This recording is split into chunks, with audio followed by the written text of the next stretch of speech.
That Podcast Thing presents Home Movie Club. Originally recorded July 2017. Episode 9, Impractical Footwear. Hello and welcome to Home Movie Club. In this episode we find ourselves once again in the presence of Walt Disney with the 1950s animated classic Cinderella. But will this film woo us with its magical fairy godmother charm, or will we be downtrodden and downbeaten by its cruel and wicked ways?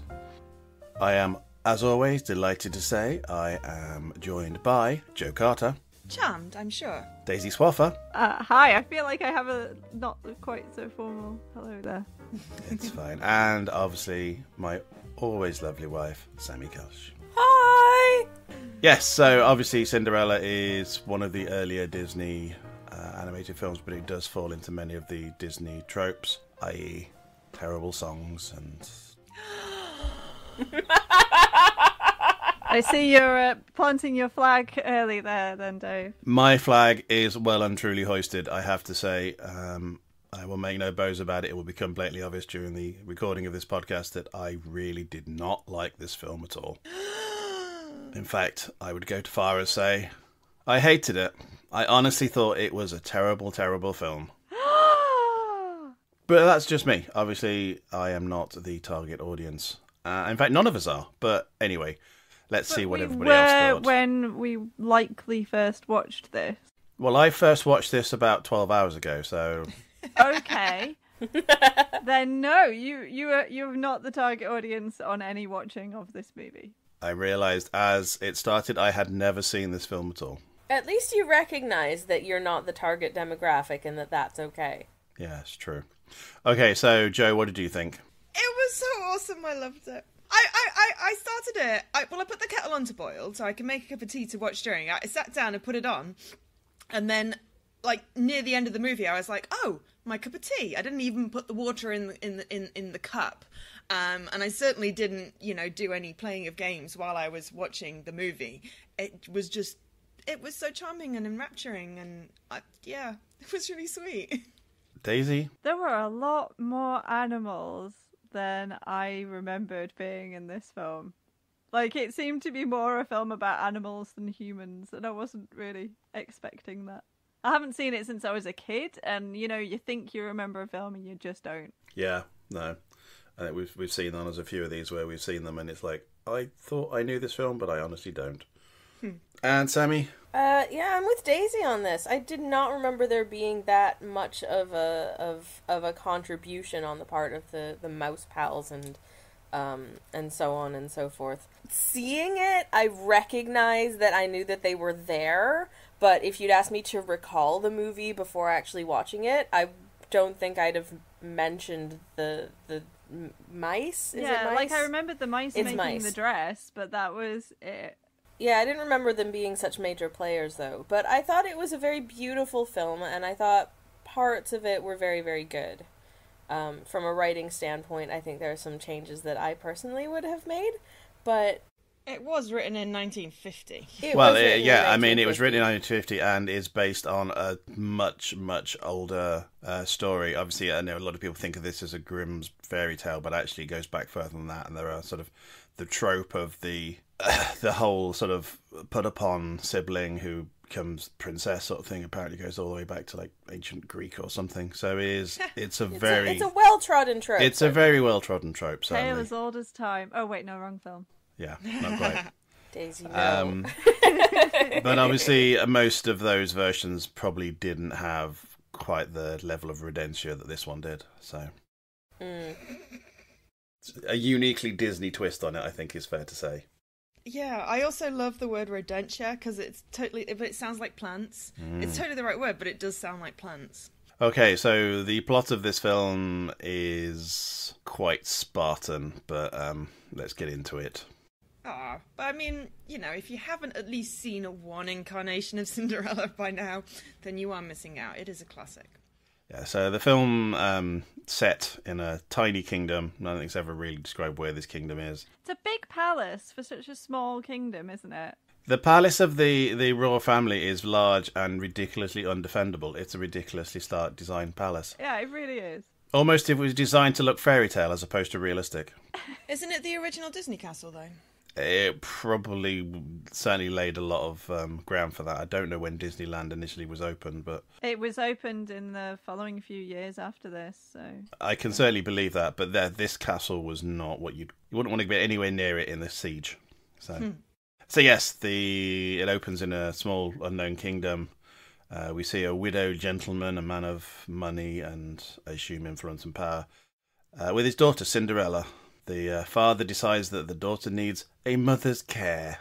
So he remarries a woman who has 2 daughters already around Cinderella's age, called Anastasia and Gisela.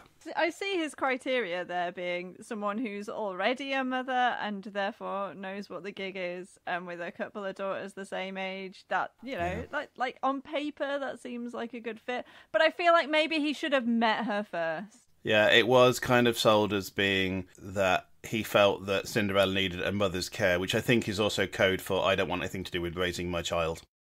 I'm going to go off and do other things. He marries... Does the stepmother actually even get a name in this film? Mrs. Tregaine? Yeah, it's... Anyway, it doesn't matter.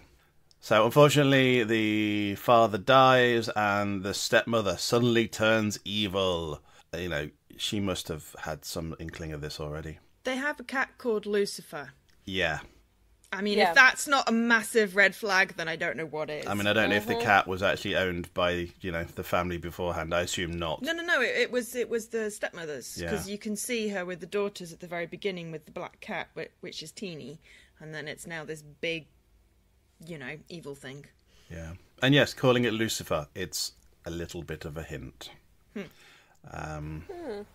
So yes, the father dies and the stepmother shows her true self, turns to the dark side, and basically concentrates on her own daughters, pretty much sets Cinderella into slavery and wastes the family's fortunes. The chateau goes into disrepair and basically everything goes horribly wrong.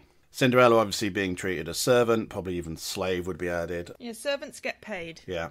Being forced to live in a high tower with very rickety stairs. Yeah, that whole tower seems like a great big waste of space. Yeah, why didn't she, live down in the cellars where she was actually, doing most of her work? And they could have got rid of that entire tower, sold the timber, sold the stone, made some money. So Cinderella, even though her life conditions are deplorable, she decides to keep herself going by dreaming of better days and doing lots and lots of psychotropic drugs, which means she sees lots of singing animals. That's the only explanation I can come back with. I don't think that's actually the explanation. No. It's a magical kingdom or something. There you go, magical kingdom. I mean, yes. there's a fairy Even the godmother. birds wear clothes. Is it not restrictive to their flight? I don't know. Not even the bird. I mean, the birds do wear clothes, and yet, oddly enough, they all seem to do Cinderella's bidding. So is she now using animals as servants for herself? Yeah, are they slaves? She's Dr. Dolittle. She can talk to the animals, and so I think they're friends. She's made them clothes. She takes care of them. She makes sure they get food, and in return, they try and help wherever they can. Yeah, certainly the other residents it's a mutual of the castle are symbiotic not relationship. Yeah. Yes. So one morning, having been rudely awakened by some birds, in the same manner that my cats do. So I think that's also an affectionate thing. yeah. Do your cats then make the bed afterwards, or No, they're not that good. no? Yeah.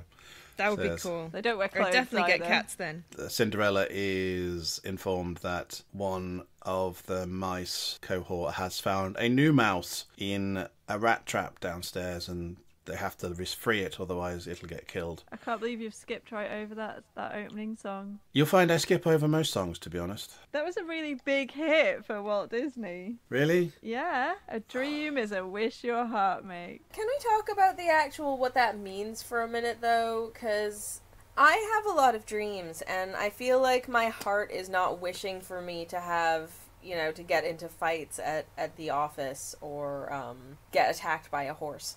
And I'm pretty sure Cinderella's probably dreaming about housework as well. Yeah, and my heart is not wishing that I get stuck in rickety lifts and things like that, so... Yeah, she did wake up saying she'd had a really good dream, so I can see, her attitude after a really nice dream being like that. Because it did say dreams and not nightmares. Yeah. So they go down and rescue the little mouse, who is named Octavius for no apparent reason. Because it's cute. Because he's a bit of a simple and slow mouse, they call him Gus instead. And it does show that the mice don't normally wear clothes, it's only in her house. It's only when being subjugated by Cinderella. Does she have like a weird modesty thing where she's like, oh gosh, I can be friends with these animals, but we can't possibly have them running around naked like they normally do because it offends me. I don't know. Cold outside and she's trying to be nice. Jacques, who is one of the lead mice, shows Gus around the house, and there's a little thing where Cinderella goes to feed all the animals, and they sort of try and get past Lucifer the cat to get to the feed. I was going to say, you forgot to mention the whole he warns Gus about the cat, and then there's the whole thing where Cinderella's got to wake up Lucifer because he's got to be fed first. And then there's a whole bit where he has an argument with the dog, whose name I've currently forgotten. Bruno.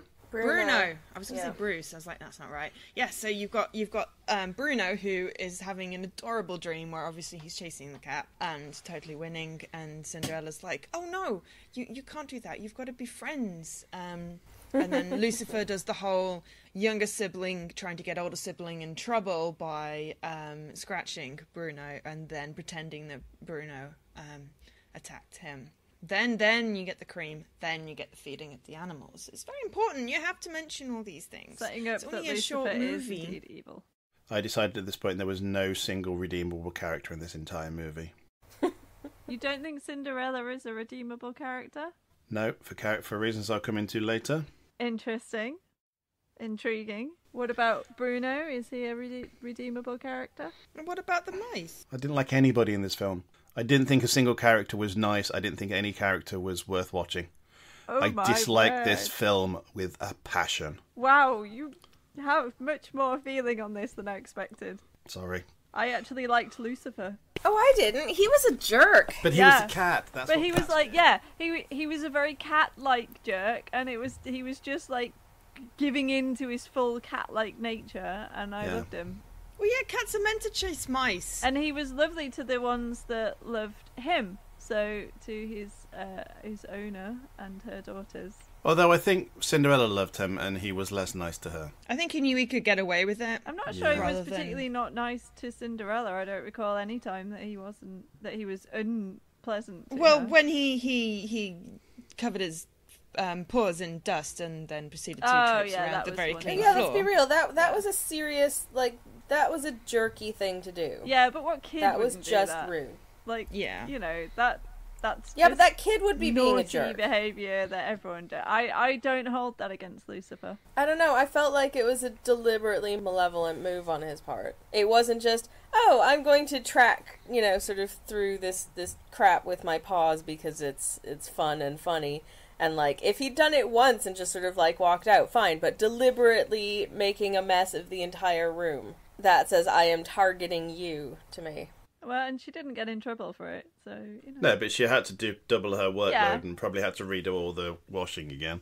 But it was pretty fresh muck at that point, and it was dry muck as well, so I'm sure it came up pretty quickly. Well, I don't know, because it was dusty and her floors were wet, so it would have gone really quite muddy. Going into this podcast, I was not expecting to be sat here defending Lucifer, so that's unexpected.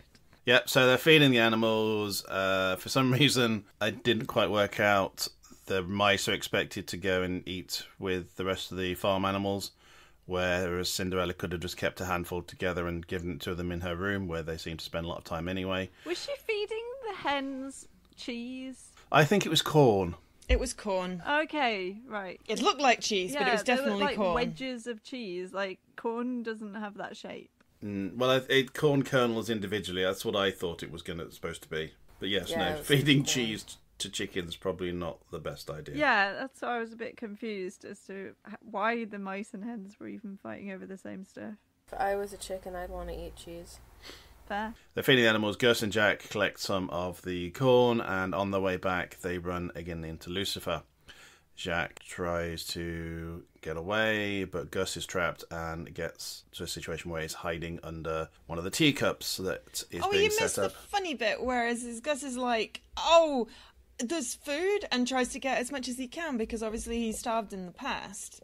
And he doesn't look like he's starved. That's not the physique of a starved mouse. Well, he's certainly not used to being fed, just having food given to him. Exactly. So Maybe he he's has trying to get thyroid as much problems. because he can carry it. He might even have thyroids. Probably. I don't know. These mice probably do. Yeah, but they also have clothes and voices who sound like Jawas. So, you know, bless him, he's trying to take all that, and then one of the little mice drops one, so he tries to pick that up as well to be helpful, and then it just goes everywhere. It goes a bit wonky. Yeah. And then Jack is brave and tries to distract Lucifer again to save Gus. I feel like who this then hides under a scene teacup. happened many times in the film. Yes. Yeah. Like, it was just essentially the same plays over and over again.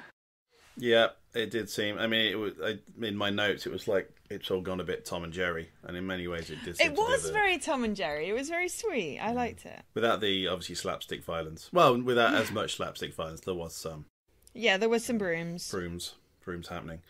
So yes, there's a whole thing of Gus being stuck in a teacup. The teacups get delivered with the breakfast to the sisters With and some the stepmother. foreshadowing! Yeah.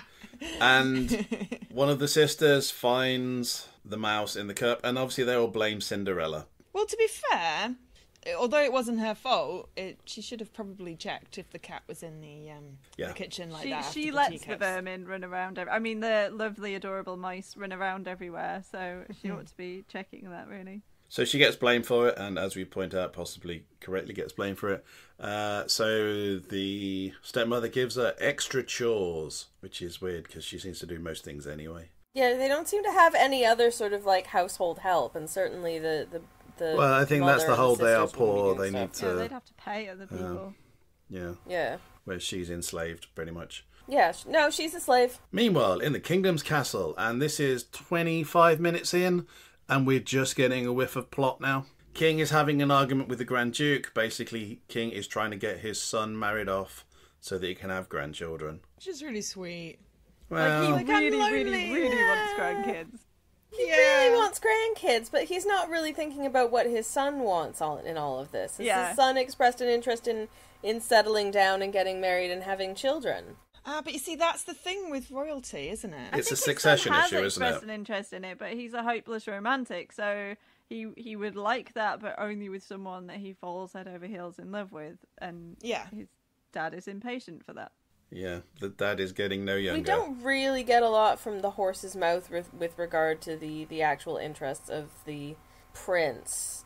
Do we get anything? Did the prince actually say anything other than a few lines There was of a lot more in the original Barely. versions. They cut a lot of his kind of character information out because it wasn't necessary for the plot. He's just an empty shell. He's a handsome cipher.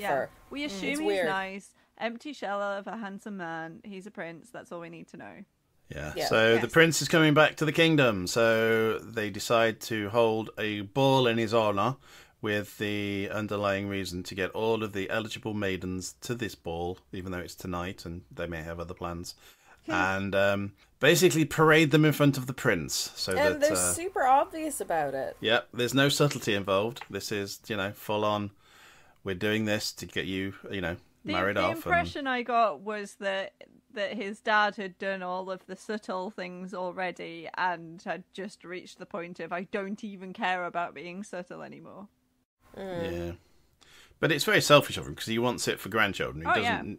He doesn't need it for succession purposes. He has a son. He has someone who will be king. So he's just being selfish. The son needs a son for succession purposes. But the son's not that old, I hope, because he's supposedly, in the end, spoilers, living happily ever after with Cinderella, who's going to be, what, 18? 18 at this at the I most? thought about 16, 18. 18. Yeah. 16 well, to he can't 18. be more than 18. So the prince is, even if the prince is only 18 or 19, he has several years in front of him where he can find someone and, have a child. Yeah, but his yeah. dad's old and just wants to make sure that, His dad still wants to be able to be a pretend horse with the kids on the back. And Yeah. Exactly, not getting it's any in- so you know. cute. Entirely selfish on his part. Well, he's a king. I think they're raised to be selfish. True. He's Yeah, thinking quite about probably. the kingdom. So yes, this grand ball with all the maidens and the idea that his son is bound to show an interest in one of them, assuming his son is into ladies, which he might not be. That's a good point. That might be That why is a he fair hasn't met assumption, an eligible lady. Royal messages go out and invite everybody to the to the ball with a royal proclamation that every eligible maiden must go. Obviously, this would include Cinderella, but her stepmother says she can only go if she can complete all of her chores in time and if she can find something suitable to wear. So Cinderella quickly returns to her room, finds an old dress that was her mother's, and looks to find a way of improving it. Oh, I missed that the dress was her mother's. Yeah, that's a common theme. It's always her mother's dress. I did wonder why she had this dress. But I missed that. Then there's a whole section that I kind of was only part watching because I was doing some washing up and I was bored by this point. We have the mice. The mice basically decide that they know what's happening. They know that Cinderella's going to be made to work so hard that she's not going to have time to actually finish the dress. Which is really sweet and empathetic of them. Yeah, so they decide to help by making a dress for them, for her rather. With their remarkably good dressmaking skills. Yes. Honestly, considering how excellent their dressmaking skills are, they could conceivably go into business. Yeah. Just open it. If it's weird that everything's being made by mice, like Cinderella could be like the sort of front face of the business. She's front of house, and the mice make everything else. Yeah. I mean, we did see absolutely. in the opening scene where Cinderella's being woken up, we did see a bit where the birds were sewing up her dress. So we had a hint of the sartorial elegance and abilities of the animals previously, but yeah, it is a bit kind of impressive stuff. So we have a scene where the mice go off to collect sashes and necklaces and stuff, and they obviously get these from the discarded parts of the stepsisters' outfits, foreshadowing on that one as well. And we have a section where Gus is being chased by Lucifer, and again we have Jacques trying to distract Lucifer so Gus can get away. Basically the same scene again. It's the same scene again, just with it. I did actually laugh at this one scene. This was the one scene that made me laugh. Because it was just Tom and Jerry, pretty much slapstick. I did like the threading of the beads on the mouse's tail. Oh, yeah, except there was a weird continuity error where they had 4 beads and then it flipped back and then there were 3 beads and he was putting the 4th on. Yep, I saw that as well. Yep. That is a little... I think it's because Jacques let go of the tail, some of them fell off, and then he picked the tail back up and carried on threading them, but that was between shots. So they managed to get away, they managed to get back to Cinderella's loft apartment, and they start making arrangements to the dress in a very organised and sing-along kind of way. The mice were singing, and the song was quite a good song, but the mice singing was, like, painful. Oh, it was not It was like a Jawa chorus. It really was. Yeah. So I that thought it kind was of ruined really the song for me. You guys are all jaded and stuff. It was really sweet. I liked the song and I liked what they were doing, but I just found mice singing a painful experience. Yeah. So the hour draws late. Carriage for the ball arrives. I assume it's an Uber. However, Cinderella knows that although she's completed her chores, she's not going to have a chance to do anything with the dress, so she returns to her room. However, oh look, surprise, surprise, there's a fully functional dress there for Happy her. birthday, as Goose Hooray! said. Yes, Gus says happy birthday. Yeah, but it was really cool how they opened the door and then there was the light and it was like the beam of sunlight falls over her. It's like, look, you have a pretty dress to wear. We did this for you because you're so awesome. And it looks just like that picture that you were trying to do because they're amazing dressmaking mice. Seriously, Yeah, and that picture it's didn't so even have sweet. any measurements or anything. It was just a picture. Well, they were basing it on a dress that presumably already fit, that they were just adjusting. True. Yeah. Yeah. That's easy. I've done that. So, putting the dress on, Cinderella rushes downstairs, happily prepares to go to the ball. Stepsisters are, slightly put out initially that she's going, and then her mother says, no, we made a deal. We said if she could do the work and make the dress, then she could go. However, the stepsisters realised that the beads and the sash were actually theirs, and they've been, in inverted commas, stolen. So they rip the dress, basically just rip the dress to shreds. It was quite a horrifying scene, that. That was so Yeah. disturbing. See, I could have done with not seeing that, to Yeah. be honest. That was really upsetting to me. I mean, yes, they've been bullies and they've not treated her beyond any kind of shred of human decency, but the sort of powerlessness of that scene was, that was a scene that I didn't like. To go from that, I'm here, I'm ready, I've met all of your criteria, I'm going to the ball, I'm in this dress that's been made for me, I feel amazing, to be kind of brutally assaulted in that way and have all of that torn down as well as the dress torn apart on her. Yeah, it was really like much more powerful than I thought that was going to be. Yeah. It was at this point that I realised that, frankly, they lived in a farm with lots of farm animals. It wouldn't be that difficult to get rid of the bodies. He's right. Oh my god. I did wonder why she hadn't just left, though. This might be a slightly more modern viewpoint, but, you know, there was a big pair of pointy scissors upstairs. I think the phrase is going postal. She's still young. It is her family. And well, it's not her family because they don't care for her. She doesn't care for them. Yeah, but the animals are her family as well. I mean, it's her home. Well, the animals will get fed. It's fine. Just tasty, tasty man flesh. No, I'm not talking about your disturbing murder fantasy. I'm talking about why she doesn't leave. Yeah, I think even in contemporary circumstances, it is very, very, very difficult to leave, you know, situations even when it is, you know, sort of abusive. I think eventually she would have got to a point where she'd have realised that she needed to leave, but she's grown up quite a bit of her childhood in this, and she probably just doesn't realise yet that she can do that. Yeah, I think this is supposed to be the point because obviously she, the stepmother rushes the girls out to the carriage and Cinderella runs out the back and starts crying on a bench and saying that no matter how hard she believes, things just won't get better. Yeah. I mean, the thing is, even in sort of a fantasy setting, you know, for centuries, sort of the acceptable sort of way out of a family home for, you know, sort of a woman of this sort of level would have been to marry somebody. Yeah. You know, what was she likely to be able to do if she left otherwise? You know, possibly get a job doing what she's not being paid to do.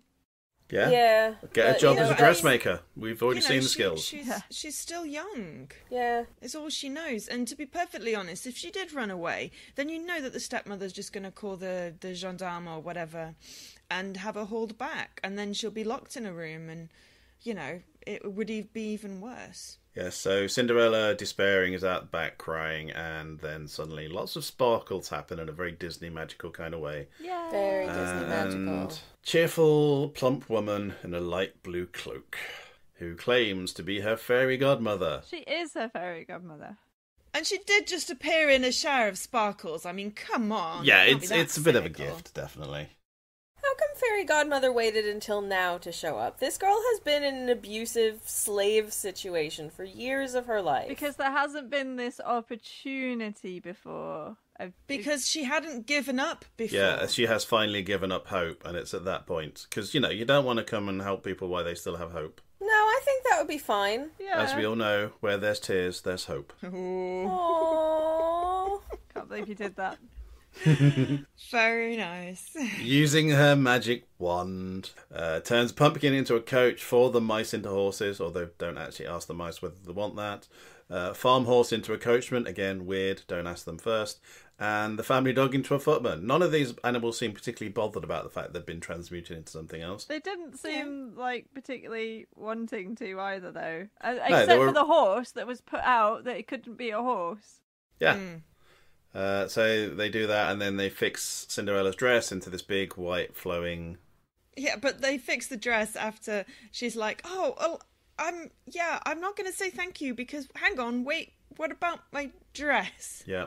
And it was very forgetful grammar. That was a wonderful comic scene. Obviously, the fairy godmother's more interested in transmuting animals and torturing animals than actually in changing people's clothes. Bippity-boppity-boo.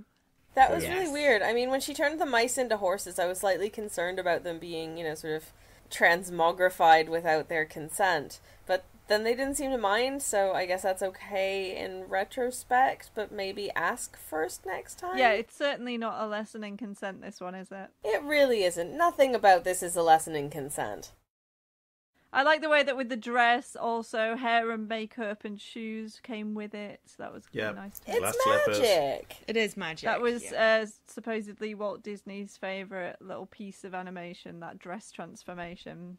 It was really sweet. As anybody who knows the story, which I'm guessing is probably most people know, Godmother sort of basically cautions her that on the stroke of 12, everything will revert back to as it was. So mice being mice, pumpkins being pumpkins. And she's not even wearing a watch. No. And the other thing is, I don't actually know what time of night this is supposed to be. It wasn't really made clear how late into the evening this was. It seemed like about 8 o'clock. 8 or 9. Yeah. Because we switch back to the prince, who is basically greeting every single eligible maiden in the county. In the county? No, in the kingdom. Yeah, in the kingdom. And which is weird, because it was like dukes and daughters of dukes and daughters of generals. And the kingdom didn't seem that big. I think they just would have everyone's probably got a title come from... So yeah, the king and the Grand Duke watch this, but basically the prince is bored and he's not interested in any of these women. And the duke's making fun of the king, which is quite funny, because that's sort of... as he's saying, oh, well... What are you expecting? The king, the prince to suddenly, see the woman of his dreams and go up, and then they start dancing and it's all romantic. And it's just so funny because that's exactly what's happening. And the king's like, haha, I was right. Yeah, so the prince standing so there cute. is being greeted by the stepsisters, who he blatantly has no interest in whatsoever. And he looks back, and there's this one lone lady walking in looking confused, and he's like, confused. That's the kind of lady I like. Confused. And goes over to her. Confused ladies, that's 100% my type. Yeah. Yeah, so he goes over to her and they start dancing. I don't even know if they've actually spoken at this point, but They do briefly speak. We don't hear what they're saying, but you do see them briefly speak. And I assumed in that brief speaking that perhaps they were introducing each other, but no, they weren't. Which is... Yeah, and considering that they don't even get as far as, like, names or where you're from... can we really... How plausible is it that they're somehow falling in love and they don't mention, oh, by the way, my name's... They spend Because the whole it's love at evening first together. sight. They're talking all through the gardens. We see them singing songs together, and at no point during all of that do they mention each other's names. Names don't matter. They kind of do. No. I don't know, I feel like at some point there's got to be some kind of exchange of personal information in a situation like I've that. certainly Otherwise, never I'd feel talked to very anyone for that uncomfortable. long without mentioning what my name is and finding out the other person's name.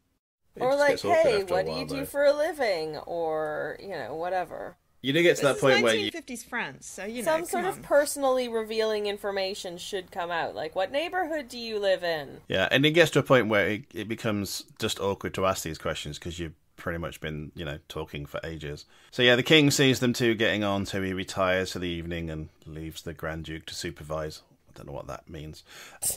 So they go out to the palace gardens, they dance, they wander, but suddenly the clock strikes midnight, so time has flown when they're having fun. No. So obviously Cinderella has to get out of there before the magic spell is broken. She should have set an alarm on her phone with like a 15-minute warning. Exactly. Seriously. So, yes, she flees, leaving a glass slipper on the steps. And the Grand Duke panics because he's been told to look after them. So he sends the palace guards after her. So we get this scene where the coach and horses is being chased by some palace guards. It's illegal to run away from the prince. Yes, it's like, have you stolen something on the way out? That's kind of looks like they were just, You stole the prince's heart! So yeah, the palace horsemen try to catch the coach, but obviously 12 o'clock strikes and the coach suddenly reverts back to a pumpkin. The mice become mice, and the dog becomes a dog, and the horse becomes a horse, and Cinderella becomes a slave again.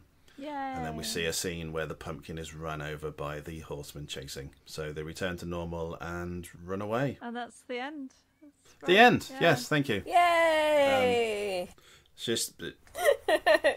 Suddenly, Cinderella realises she still has one of the glass slippers, which makes no sense because they too should have disappeared. Yeah, but, I don't No, understand because why they were separated. Because she left part of the magic behind, it sort of broke that part of the spell. Or perhaps the fairy godmother wanted her to keep the slippers anyway. I think there was some fairy godmother meddling going on there. Yeah. Oh, it's all meddling. It's magic. Don't be so cynical. Obviously, the Grand Duke, slightly worried that he has lost this lady who the prince was interested in, goes and speaks to the king.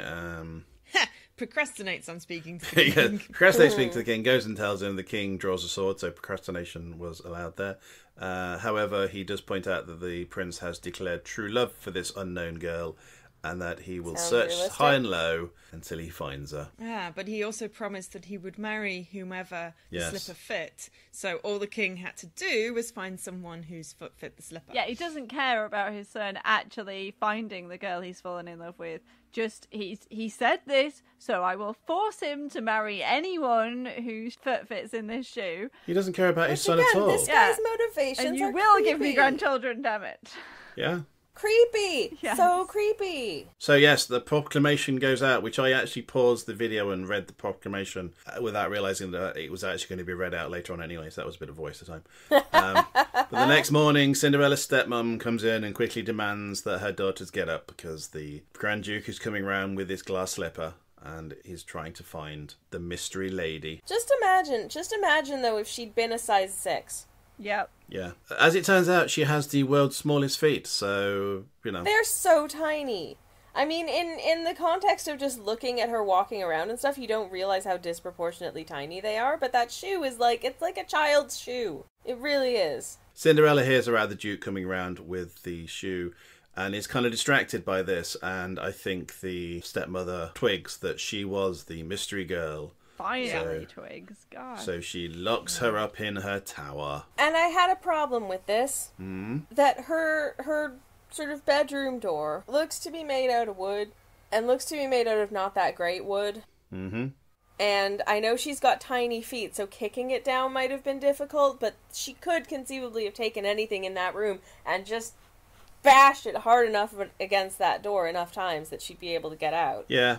And apparently didn't think of this and just becomes completely useless at this point. She could have potentially yelled out of the window at the people when they were going to be leaving the house to be like, "You missed one! You missed one! I'm being held captive! Yeah. Send the guards!"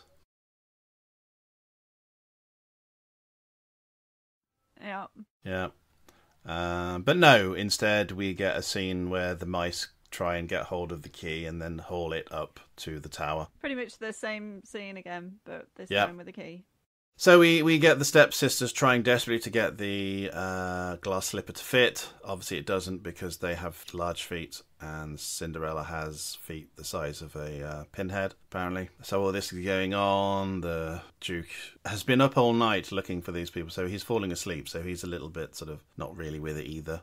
He doesn't notice the mice running around and the... So, well, yeah, comedy happens. The key finally gets brought up to the door, but then the cat gets in the way, and the cat traps Gus in a teacup, or is it a bowl? I think it's a bowl, actually. It's a bowl, I think, yeah. It's a bowl, and Important. that stops the key getting to Cinderella. Again, the cat being vicious towards Cinderella. I found this scene just really frustrating. Like, it was just getting to me that she wasn't out of the room yet. This is how I felt about the entire film, to be honest. So they finally twig that the one thing that Lucifer is scared of is the dog, Bruno. So the birds fly down and wake up Bruno, and he runs up to the top of the stairs and then murders the cat. Yep. Blood everywhere. It's terrible. Forces the cat out of the window. Now, this tower is several stories up, and I'm sorry, but there's no way that cat is surviving that fall. He defenestrated Lucifer. Terminal velocity for a cat. Like, there's a very specific height that a cat has to fall from for them to die on a fall. Yeah. But this wasn't the most aerodynamic cat either, was it? The vast majority of heights above and below that, they're absolutely fine on. So the cat was probably fine. It did seem to land on its feet. Yeah. So the cat's scared off. The key is given to Cinderella, and she runs out of her imprisonment down the stairs. And just as the Duke and his footman are leaving, she calls out to them and convinces them to fit the shoe onto her foot. Well, the Duke sees her teeny tiny feet as she's coming down the stairs and thinks, aha! Yeah. Even if she's not the one, at least I can take her back. Yeah. However, as the footman is walking towards Cinderella, The stepmother trips him up with her cane, and the glass slipper flies through the air and smashes. Showing the utter impracticality of these shoes. I mean, I wear impractical shoes. I have a collection of ridiculous impractical shoes, and I would not wear glass slippers. There is no way that they can possibly be comfortable. No. But interestingly, there is a reason behind them being glass slippers, if I may interject. Of course. Yes, please. I found this piece of trivia. Apparently, in the original French story, the slippers are made of fur, which, in addition to being comfortable and practical, has a Freudian connotation in the context. I'm reading this out. I didn't say that. The absurd concept of glass slippers is due to a long ago typo, as the old-fashioned French words for fur and glass are near homonyms. Ah, So they should be okay. fur slippers.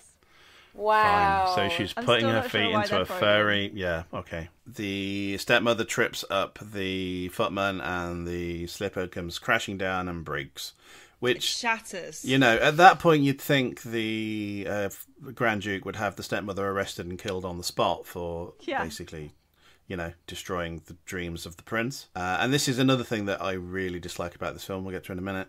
But it's like, oh no, it's all over. We have no other slipper. What am I going to do? And then Cinderella goes, oh, I've got the other one. I mean, that is probably the bigger clue that she is the right one than the slipper fits. Yeah, I think then the putting of it on her foot was more of a formality than anything else. Why were they not just out looking for the other shoe? There we go. Happy days. Cinderella is the one. They get married. They get married They live happily and ever they live after. happily ever after. The end. No justice, no one getting strung up and arrested, or, you know, the years of abuse are just quietly forgotten about, apparently. And she lives happily ever after. I suppose eventually she asked him what his name is, but who knows. It probably was a surprise at the wedding vows. Yeah. Do you, John... Oh, his name's John. Oh, John. there Oh, nice you to go. meet you. Oh, good to Oh, know. cool. Glad we Okay, got that right. one sorted out. Film over, thankfully. We get a brief title card and the book closes and that's it. Film over. No justice, no closure of story, just they live happily ever after. Well, I guess that's the closure, is that, I don't know, she gets a nice ending. That's it. It's not a revenge film. One of the you scenes know? that was cut and changed before, they didn't have the they get married moment. Instead, they had Cinderella being presented at the palace in her work clothes, and what is the prince going to think now that she's not looking all prettified and she's actually like a slave girl? But the prince sees her and goes, "Oh, yes, you are wonderful after all." Oh yeah, you're the one, aren't yeah. you? Sorry, I was a bit drunk last night. I don't really remember very much. So, and it's fine. So that's the kind of the payoff that they originally had, and Walt Disney didn't feel that was a kind of big enough payoff, so they changed it instead to we see them and they're just married carriage. What struck me from like the title cards onwards is that the design and the visuals of this film are really stunning.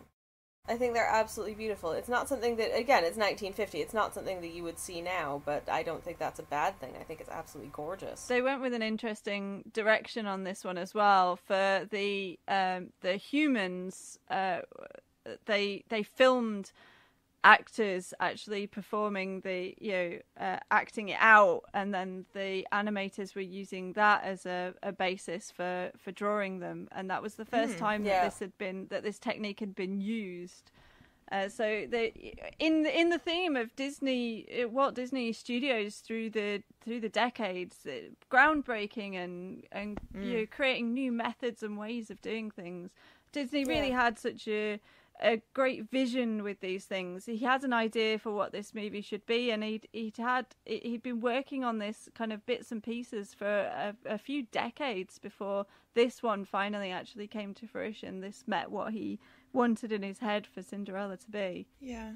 It all worked really beautifully here, I think. Criticisms aside, you've got this disturbing trend in modern Disney Pixar where all the women just start to look the same with the round face and the big eyes. You've got to say that this one has quite a nice variety of the, main characters.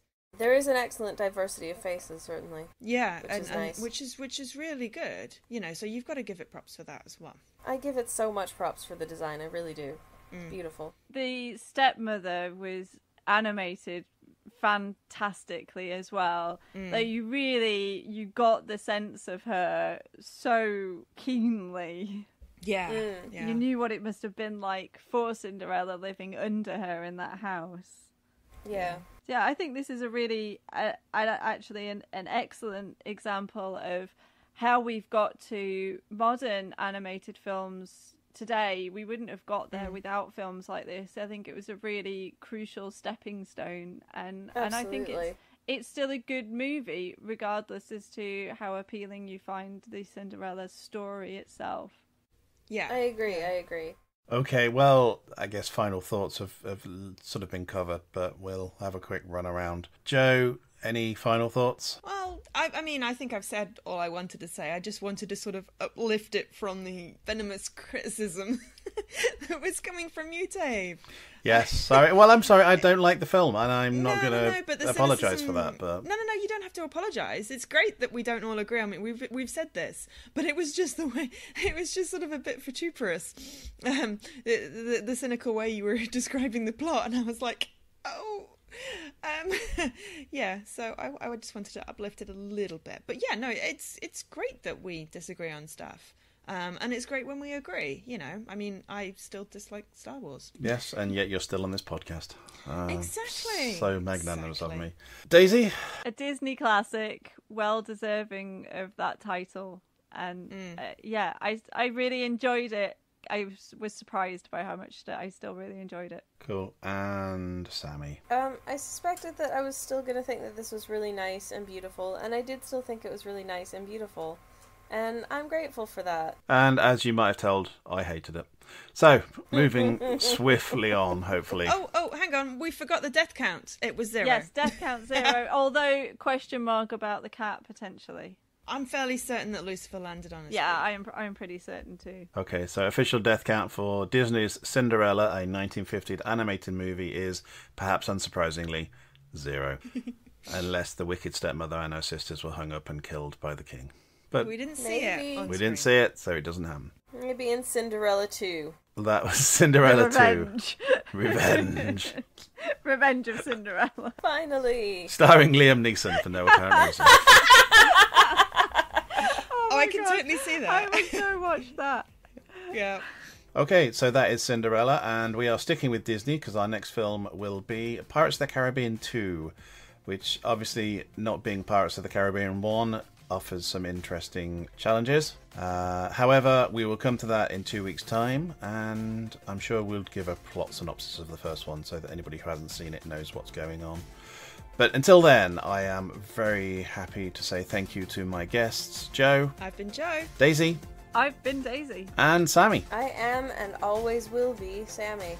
And I have been a cynical sod. My name is David, and goodbye. So true. Thank you for listening to Home Movie Club, part of the That Podcast Thing network. Find us on Twitter at podcast_thing and on Facebook by searching for That Podcast Thing. Please like and subscribe for news of our future episodes coming soon.